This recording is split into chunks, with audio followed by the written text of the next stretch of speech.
নমস্কার বন্ধুরা, আমি আজ টপ 5 এফসি মোবাইলের বেস্ট সেন্টার ব্যাক এবং সিবি সম্পর্কে বলবো। আপনাদের কোনটা নেওয়া উচিত, কোনটা নেওয়া উচিত না, এই ভিডিও থেকে আপনারা জানতে পারবেন। চলো শুরু করা যাক। এফসি মোবাইলের টপ 5 ডিফেন্ডারের মধ্যে 5 নম্বরে রয়েছে ফার্নান্দো হিয়েরো। ইনি শক্তিশালী খুব এবং হেড পজিশন খুব ভালো, হেডে গোল দেওয়ার ক্ষমতা রয়েছে। 4 নম্বরে রয়েছে আলেসান্দ্রো বাস্তেনি। ইনি হচ্ছে এফসি মোবাইলের 4 নম্বর ডিফেন্ডার টপ 5 এর মধ্যে।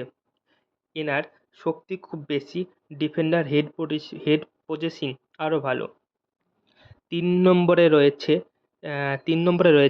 যে টপ 5 ডিফেন্ডারের মধ্যে ফাবিও কানাভারো। ইনি হচ্ছে একজন খুব শক্তিশালী ডিফেন্ডার এবং এআই সম্মত ডিফেন্ডার, মানে এআই সঙ্গে যুক্ত করা হয়েছে তার ডিফেন্ডারগুলো এফসি মোবাইলে। 2 নম্বরে রয়েছে লুসিকো। লুসিকো দুর্দান্ত একজন ডিফেন্ডার, শারীরিক শক্তি খুব ভালো এবং এআই এতে রয়েছে। 1 নম্বরে রয়েছে আমাদের এই এফসি মোবাইলের উইনার ভার্জিল ভ্যান ডাইক। ইনি হচ্ছে এফসি মোবাইলের 1 নম্বর, কারণ 1 নম্বরে থাকার জন্য যে গুণগুলো দরকার এর কাছে সব আছে। এর ডিফেন্সিভ অ্যাবিলিটি 130, ফিজিক্যালি 125, পেস 109। আর কি দরকার একটা ডিফেন্সিভ মিডফিল্ডার হিসাবে বা সিবি হিসাবে? একে যদি দরকার হয় মিডফিল্ডার, একেও খেলানো যেতে পারে।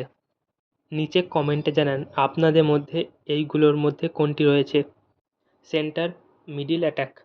তাহলে এটাই হচ্ছে আমাদের এফসি মোবাইলের টপ 5 ডিফেন্ডারের তালিকা। এরকম আরও ভিডিও পেতে এই চ্যানেলের সাথে থাকবেন। অনেকে মনে করতে পারেন যে মালদিনি কেন নয়, কারণ হচ্ছে যে মালদিনি সিবিতে এখনকার যে কার্ডটি সেটি নেই, এলবিতে আছে, তার জন্য এখানে মালদিনিকে রাখা হয়নি। নমস্কার বন্ধুরা, সবাই ভালো থাকবেন।